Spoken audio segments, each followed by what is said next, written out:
Bom dia. Bom dia. Bom dia você de casa, amigo. Louvado seja Deus por sua presença. Louvado seja Deus pela presença de todos vocês aqui na igreja também. Que Deus nos abençoe, nos acompanhe. Que alegria nós estarmos iniciando o dia com Deus. Que alegria nós estarmos tendo a oportunidade de louvar a Ele. Bom dia, professora Joselita. Bom dia, Cleiton. Bom dia, Rebeca. Que bom estar aqui hoje, né? Com você, com o irmão Cleiton, com a igreja, com o pessoal de casa. Louvado seja o nome do Senhor. Amém. E nós iremos louvar nesse momento. Vamos fazer uma oração para iniciarmos nossos louvores? Sim. Professora Joselita, ora para nós. Ora sim. E eu também. Rebeca, ora também. Então você pede a Deus para abençoar esse momento de louvor? Sim. Papai do céu, obrigada por esse dia. Porque a gente vai louvar a Deus em nome de Jesus. Amém. Amém. Muito obrigada, Senhor, porque o Senhor nos deu vida nesta manhã. Muito obrigada por Tua palavra, que já foi nosso alimento espiritual neste dia. E agora, Senhor, que queremos ofertar a Ti louvor, meditação e adoração, que os Teus santos anjos tenham prazer estar aqui conosco. Encha-nos do Teu Espírito, em nome de Jesus. Amém. Então, nessa semana nós estamos decorando o verso que está lá em Colossenses, capítulo 2, do verso 6 ao verso 8. Nós estaremos repetindo agora a contagem da Rebeca. 1, 2, 3. Colossenses 2, do 6 ao 8.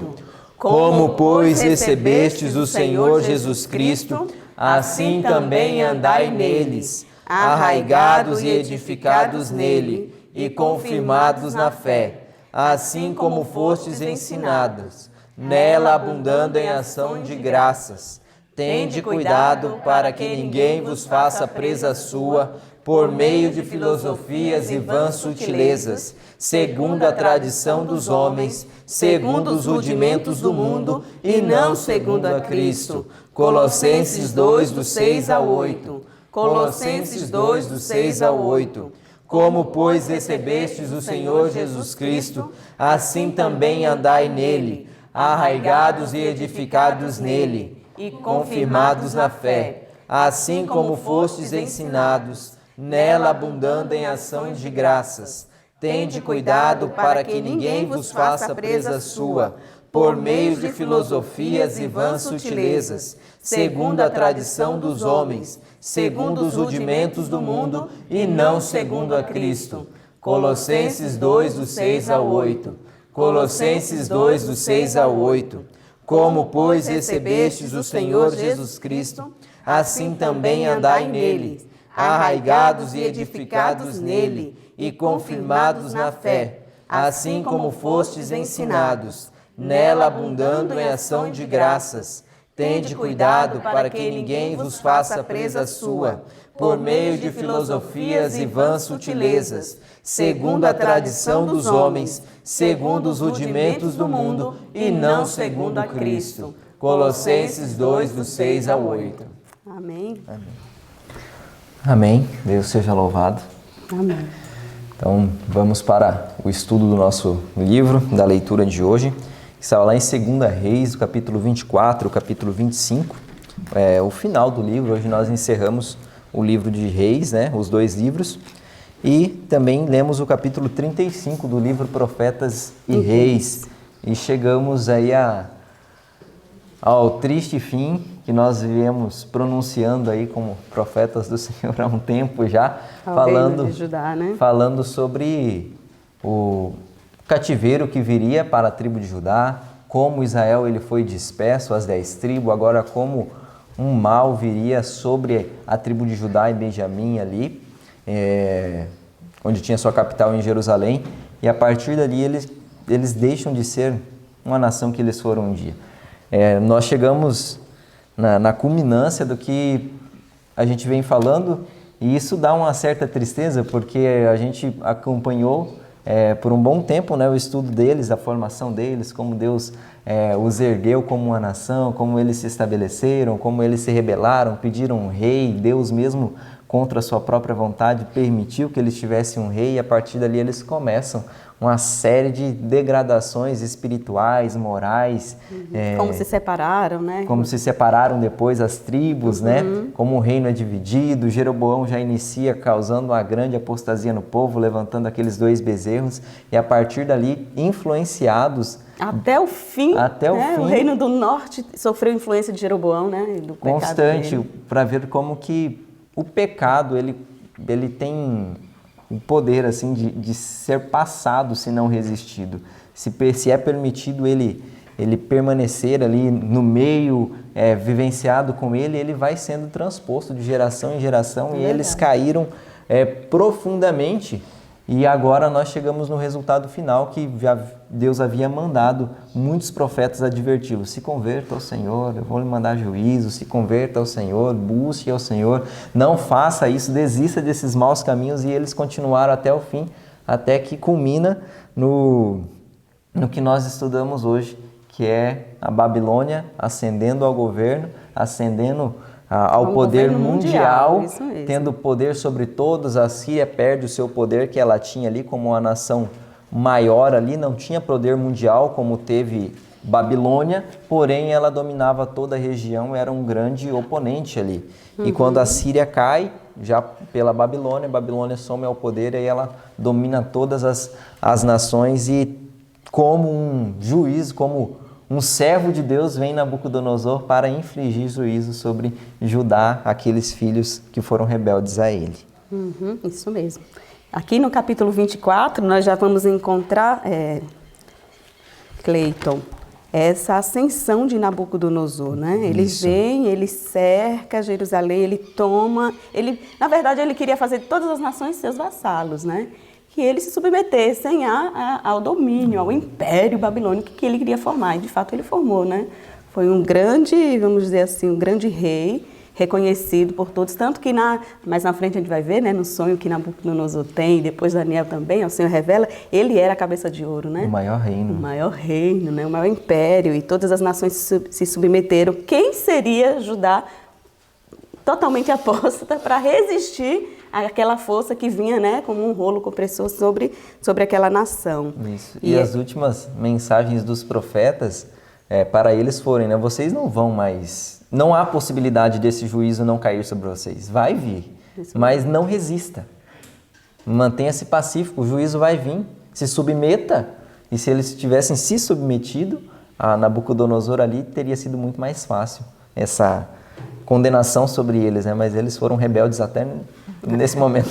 Já não tem força ainda, sabe? Aquela história, né? Vou resistir até o fim, pelo orgulho, né, que existia no coração deles. Eles se achavam assim, mas temos as bênçãos de Deus, né?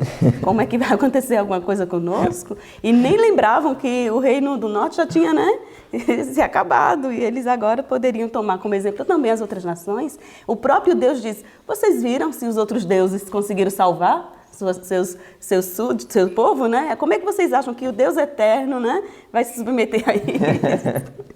Vamos então dar avante aí ao capítulo 24. Você quer fazer uma observação? Vocês também podem fazer as observações de vocês, tá bom? Ok. Só contar então um pouco sobre os reis, e a gente vai fazendo um paralelo, porque o livro e a Bíblia eles são bem entrelaçados, assim, a Bíblia até avança bastante com relação ao livro, né? E aí a gente encontra Jeoaquim, né? Isso. Filho de Josias. Isso. Então vem Joaquim já não como um rei bom, né? Na verdade, a partir desses reis já não há nenhum bom, nenhum que faça qualquer coisa boa. E vem Joaquim também, e Joaquim se rebela contra Nabucodonosor, se rebela ali contra o castigo que vinha, né? E daí passou também, depois dele vem Joaquim, o filho dele, que passa a reinar, e reina um curto espaço, 3 meses e 10 dias. Não está fazendo nada. Ainda conta os dias, né? 3 meses e 10 dias. E ele também fez o que era mal ali perante ao Senhor, também resistiu, e foi quando Nabucodonosor veio até Jerusalém, foi se encontrar com ele, enfim, e a partir dali prende Joaquim, né? Eles. Coloca Matanias, que muda o nome para Zedequias, e aí vem o desfecho, né? Como Isso, você mesmo e falou. no capítulo 24 ainda, o que dá uma... Até que contra os reis, assim, às vezes nem dá tanta tristeza, né? Mas quando começa a falar a partir do verso 13, um pouco antes ali, começa a falar os feitos de Babilônia dentro de Judá, dentro de Jerusalém, e você fica pensando, né? Como essa nação foi um dia, olha a situação agora. Onde Salomão, ele faz aquele belíssimo templo, fabuloso, a glória de Deus enche o templo, era algo esplendoroso ali, mas agora tudo desfeito, eles vêm, queimam tudo, quebram tudo, levam os utensílios. Com o muro, né, tão grande, eles destruíram o muro, os muros, né, da cidade e o templo, né? Incrível, Imagina. né? É interessante que ele fez várias incursões, né? Essas incursões, na primeira, eles levaram Daniel, né? Vocês viram isso? Daniel e os seus amigos, né? Então, ele traz aqui a informação, a Bíblia traz essa informação no capítulo 24, versículo 12, diz assim: Então saiu Joaquim, rei de Judá, ao rei da Babilônia, ele, sua mãe, seus servos, seus príncipes e seus oficiais.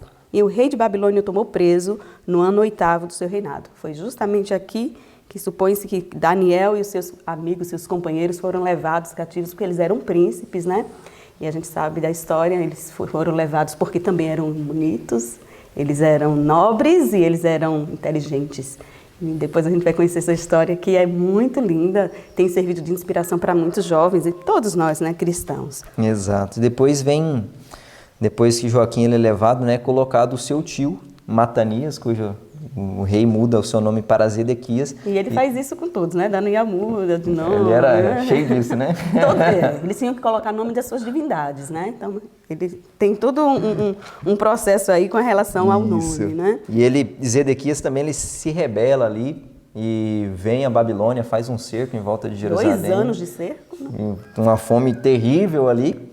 E eles, por um momento ali, eles até diz o momento exato, né? Que foi aos 9 do 4º mês, enfim. Então reinado, no 10º ano do reinado de Zedequias, aí eles decidem fugir ali do cerco e eles fogem, mas eles pegam eles e trazem Zedequias e furam seus olhos. Primeiro e aí mata os filhos, né? Para que ele veja, olha só, né?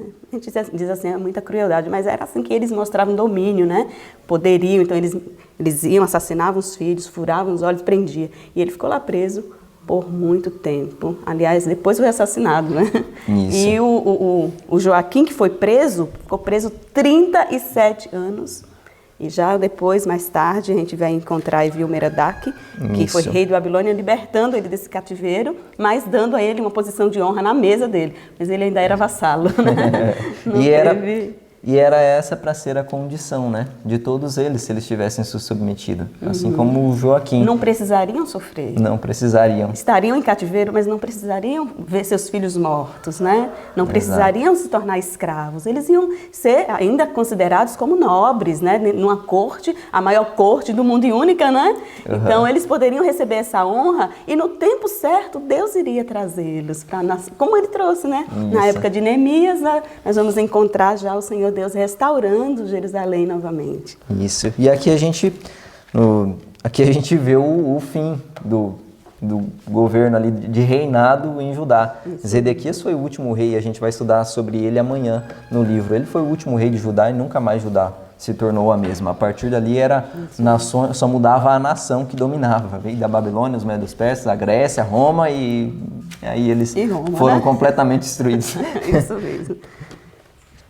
Então vamos avançar, vamos agora, paralelo ao texto bíblico que nós estudamos, vamos ver a condenação iminente que está no capítulo 35 de Profetas e Reis. Abra seu livro aí e nós vamos já encontrar aqui, quando nós voltamos a falar um pouco sobre Jeremias, né? Isso. E nós comentamos no último estudo, profeta sensível, chorão, mas que foi, assim, muito obediente. O que eu acho incrível, Cleiton, nos profetas do Senhor é que eles não têm, assim, seus sentimentos, suas emoções, seus medos, né? Apesar de tudo, eles têm, acima de tudo, o temor a Deus e a obediência como o foco, né? Como o alvo da missão deles. Então, ele podia ser medroso, chorão, comovido com a situação do povo, né? Mas ainda assim, muito obediente ao Senhor. Isso que é interessante, né? Porque A gente não pode olhar para eles como super-heróis que não passavam angústia, não, eles tinham as dificuldades, eles passavam por tremendas dificuldades, porém, algo prevalecia neles, era fazer a vontade de Deus, mesmo que eles estivessem sofrendo, que a natureza fosse contra aquilo. E a gente pode até retomar, ó, Elias, o fortão, corajoso, que foi lá e acabou com os 400 profetas de Baal, temeu, entrou em depressão, chorou, se angustiou, pediu a morte. Nós vamos encontrar mais na frente até Paulo, que tinha, né, um espinho na carne, e ele pedia a Deus que tirasse. Então, cada um tinha a sua, né, vamos dizer assim, sua fragilidade, mas o Senhor Deus, ele dizia, eu sou com você. Isso. E disse isso a Jeremias, não, vai lá, pode falar, não vai acontecer nada, e de fato, né? Nós vamos encontrar aqui, no texto de Jeremias depois, e aqui nesses capítulos, do Profetas Reis, inúmeras vezes relatando o quanto Jeremias foi judiado, né? E ainda assim o Senhor diz, não se preocupe, não vai acontecer nada com você. E de fato não aconteceu nada tão grave assim, né? Ele sofreu bastante. De fato.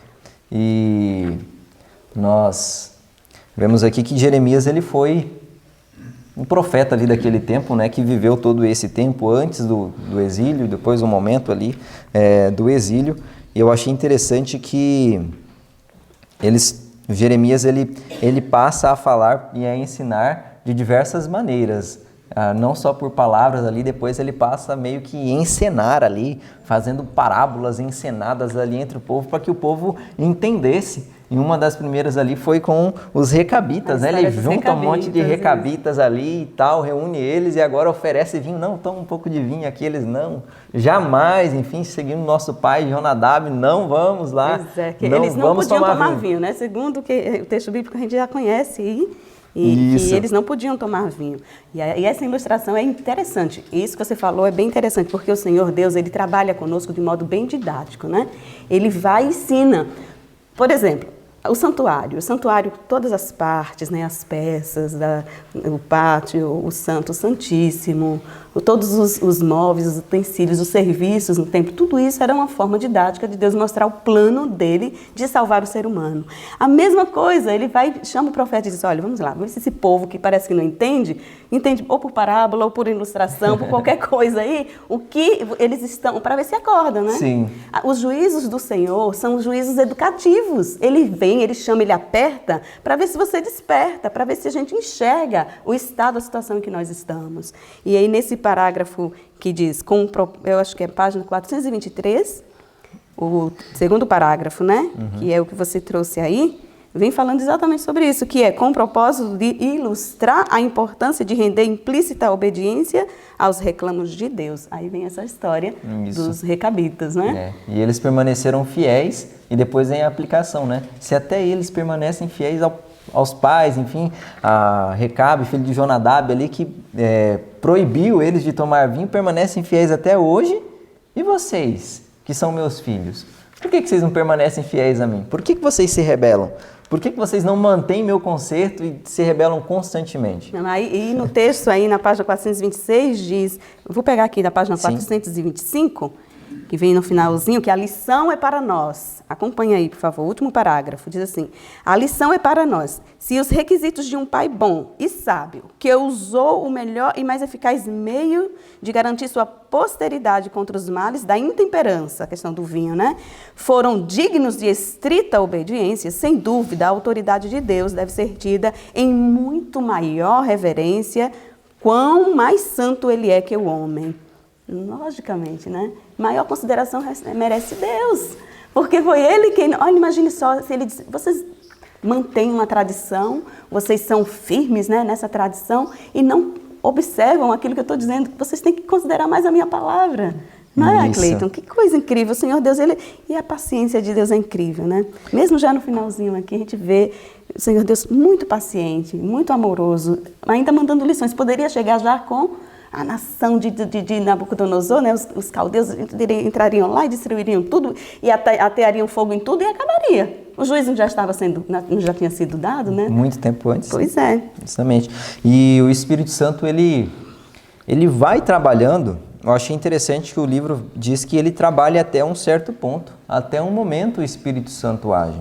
E qual é esse momento? O parágrafo começa, quando o coração dos homens é abrandado. No livro de capa dura, na página 425, primeiro parágrafo. Quando o coração dos homens é abrandado, subjugado pela influência constrangedora do Espírito Santo, darão ouvidos ao conselho. Mas quando viram as costas à admoestação, até que seus corações se tornem endurecidos, o Senhor lhes permite serem levados por outras influências. Recusando a verdade, aceitam a falsidade, a qual se torna um laço para a sua própria destruição. Isso é muito sério. Isso é muito sério. Olha só, é o Senhor Deus que impele você a destruição? Não. De forma alguma, mas aqui diz que se o seu coração, se o coração do homem, quando esse coração é abrandado e subjugado pelo Espírito Santo, né, por essa influência, e damos ouvidos, né, ao conselho, o Senhor Deus ele tem como trabalhar, mas se nós viramos as costas a isso, ele não tem mais o que fazer. Isso. Imagine só, o Senhor Deus, ele insistentemente, mas na frente a gente vai encontrar que o Senhor Deus, ele por várias vezes, aqui na página 426, diz, por algum tempo ele pôde conter seus juízos retributivos, né? Retributivos, mas não pôde reter sempre a sua mão. Ele sustenta, ele vai, ele insiste, ele cuida, ele manda. Aí de vez em quando a gente se pega assim, alguém vem aqui e prega, né? Nós tivemos um belo sermão no sábado, outro dia, e aí até o pastor estava chorando. Vocês já pararam? O pastor chegou aqui todo vermelho para fazer a oração. Eu disse, Senhor, que mensagem linda, tocante, né? Então nós encontramos assim mensagens que abalam o nosso coração e a gente naquele momento até fez um concerto com Deus. Diz assim, Senhor, nunca mais eu vou fazer isso. Aí quem está no detox diz assim, nunca mais vou comer nada de errado, né? Vou fazer exercício, vou dormir cedo. Começamos a fazer promessas em nosso coração, mas se nós não mantivermos a nossa palavra, o Senhor Deus não tem como mais segurar, né, as consequências que virão. Com certeza, né, elas serão colhidas. Exato. E outra parte que eu também achei interessante, que é o papel, a posição de Deus diante de nossa vida, de nossos pecados e às vezes de nossos erros. Deus, ele nunca busca amenizar os erros ou deixar a gente tranquilo, vivendo nossa vida tranquilamente, mas ele tem uma atitude específica, que diz, nosso Criador e Comandante, é no parágrafo que começa, a lição é para nós.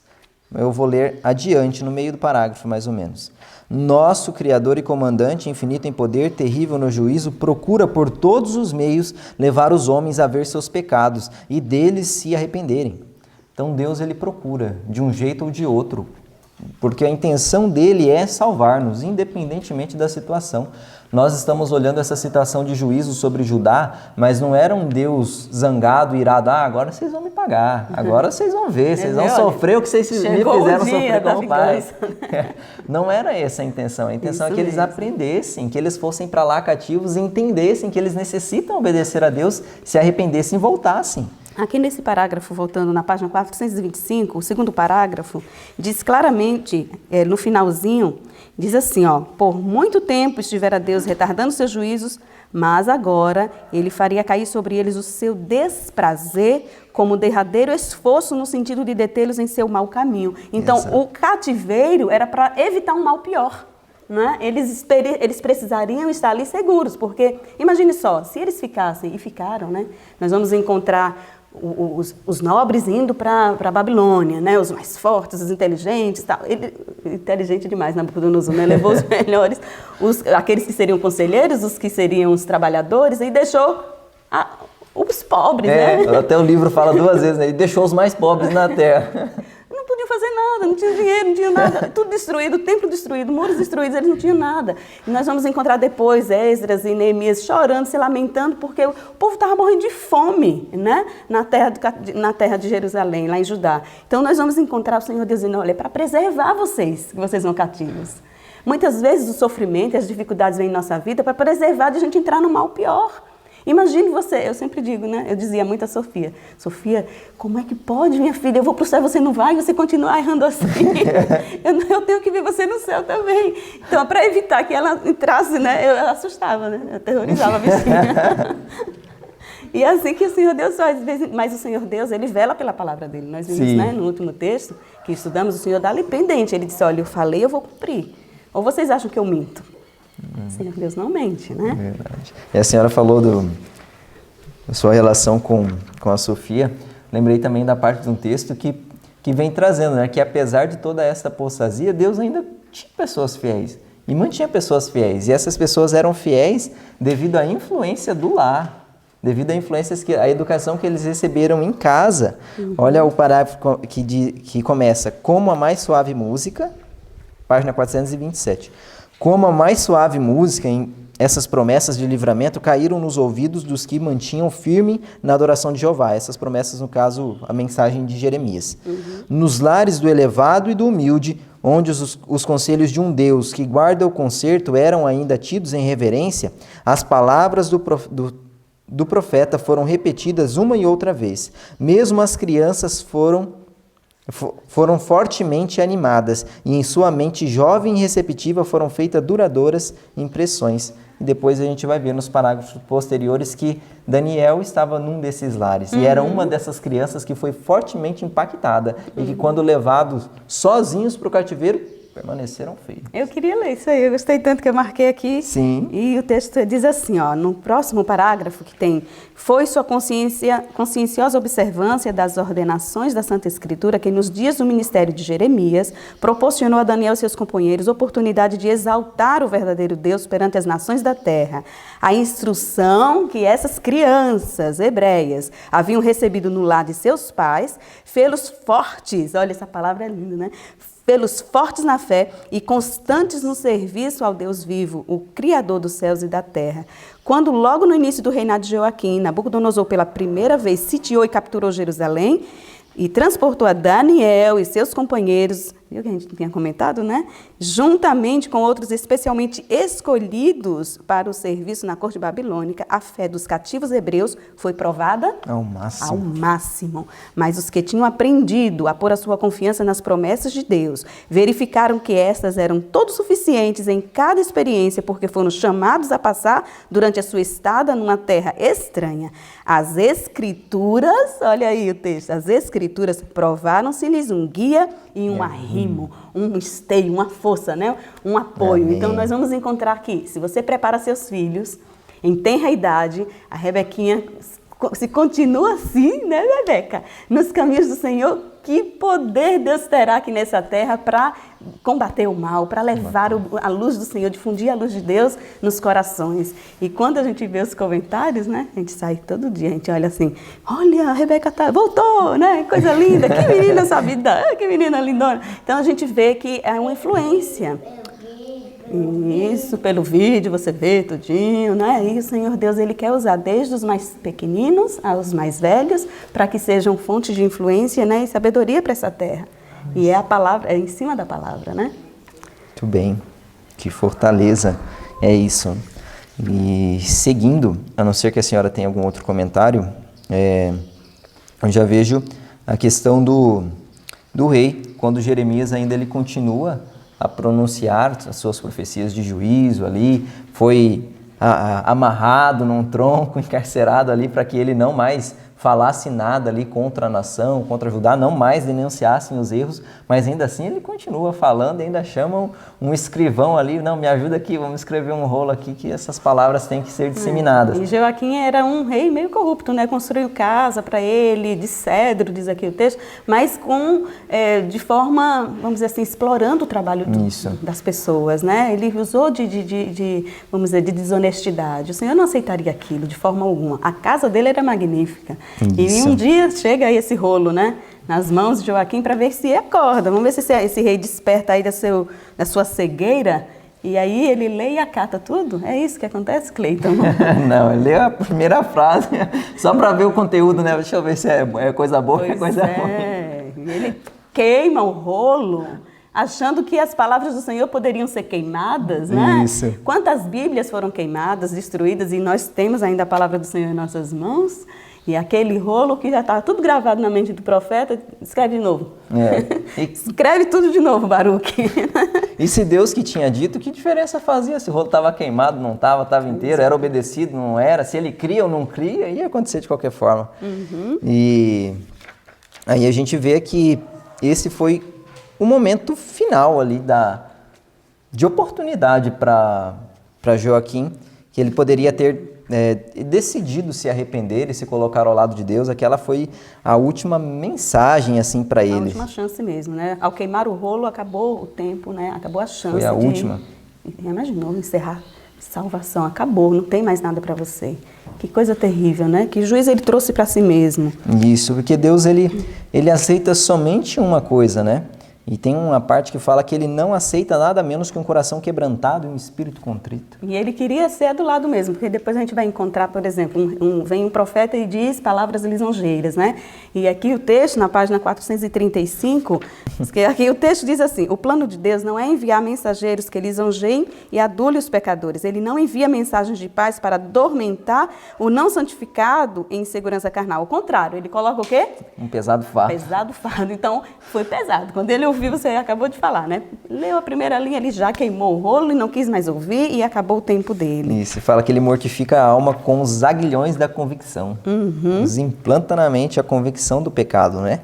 Isso e esse espírito de rebeldia, esse espírito de oposição à reprovação não era algo somente naquele tempo. Não era algo somente que reinava naquele momento, na vida daquele reino. Isso vem ao decorrer das épocas e reina em nosso tempo também existe. Olha o parágrafo que começa: o espírito de oposição à reprovação, página 437. O espírito de oposição à reprovação, que levou à perseguição e aprisionamento de Jeremias, existe hoje. Muitos recusam atender a repetidas advertências, preferindo dar ouvidos a falsos mestres que lisonjeiam sua vaidade e revelam suas más obras. No dia da retribuição, tais pessoas não terão refúgio certo, nem auxílio do céu. Os servos escolhidos de Deus devem enfrentar com coragem e paciência as provas e sofrimentos que sobre eles recaem na forma de acusações, desprezo e deturpações. Devem eles continuar a desempenhar fielmente a obra que Deus lhes deu a fazer, sempre lembrando que os profetas do passado e o Salvador da humanidade e seus apóstolos também suportaram abusos e perseguições por amor da palavra. E o texto, só para a gente concluir, diz que era propósito de Deus que Joaquim ganhasse, Jeremias, né, e ganhasse o favor de Nabucodonosor, para que evitasse, como nós já falamos, né, um mal pior. Né? O jovem rei jurado, né? Havia jurado a obediência à Babilônia e depois ele se rebela, né? A gente encontra o texto anterior dizendo isso. Tivesse ele permanecido fiel à sua promessa, teria conquistado o respeito até dos pagãos. Então os outros iam dizer: olha só, ele foi inteligente, né? Porque mais tarde ele poderia ganhar força, não pela força. Aí nós vamos encontrar essa resistência até o fim. O povo, ficou incutido na mente das pessoas que eles deveriam sempre resistir ao poder dominante. E lá, quando Jesus chega, quando Jesus vem a essa terra, nós vamos encontrar os zelotes, né? Nós vamos encontrar um povo querendo a todo custo sair do cativeiro romano pela força, quando o Senhor Jesus queria libertá-los do completo poderio do pecado, né? Isso. E aí você pode concluir, por favor? Tudo bem. E no parágrafo que começa desdenhando os privilégios fora do comum, metade do parágrafo, é o antepenúltimo parágrafo, dentro de poucos anos ele encerrou seu desastroso reinado em ignomínia, rejeitado do céu, malquisto por seu povo e desprezado pelos senhores da Babilônia, cuja influência ele traíra. E tudo isso como resultado de seu erro fatal, de virar as costas aos propósitos de Deus, como revelados por meio de seu escolhido mensageiro. Então, o reinado de Joaquim ali terminou-se como totalmente desprezado, né? Ele encerrou... Sem respeito, né? Aliás, ele foge, né? Ele nem para enfrentar, né, as forças dos caldeus, Isso. Ele fugiu por uma parte lá do muro e foi capturado e a cena se desenrola tristemente. E esse não é o erro fatal que somente ele cometeu, mas todos nós temos a possibilidade de cometer esse erro se nós não permanecermos olhando para Deus, se nós não permanecermos voltados para Ele. O erro fatal foi ele virar as costas para o propósito de Deus. Que nós não façamos isso. Que nós nos lembremos que Deus ele sempre manda seu Espírito Santo para nos advertir, para nos admoestar. Porém, quando nós recusamos essas advertências, Deus ele nos deixa livres a outras influências e acabamos sendo levados pela maré de apostasia, digamos assim. Porque quando nós rejeitamos o Espírito Santo, ele de certa forma nos deixa andar livremente. Que nós também não venhamos a ter esse espírito de resistência a quem repreende, ao espírito de repreensão. Nós somos falíveis, nós somos vulneráveis a errar e nós temos que tomar uma posição de reconhecer esse erro.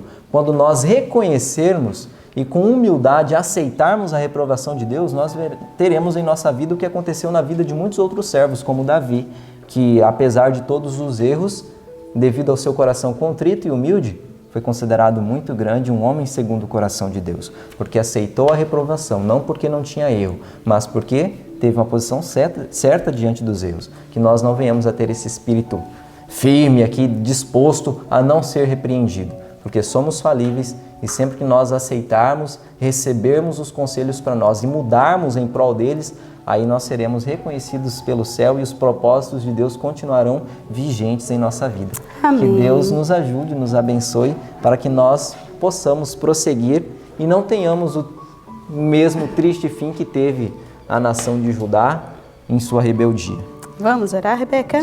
Vamos. Orar pelas crianças, para que elas sejam o quê? Obedientes e pela comidinha. Tá certo, então vamos lá. E depois você faz a oração. Tudo bem. Os missionários do campo. Os missionários do campo, isso mesmo. As pessoas de casa. As pessoas de casa. Tem os detox que estão aqui. Pode orar. Papai do céu, obrigada pelas crianças, pela comidinha, pelo pessoal de casa e o pessoal do campo, em nome de Jesus. Amém.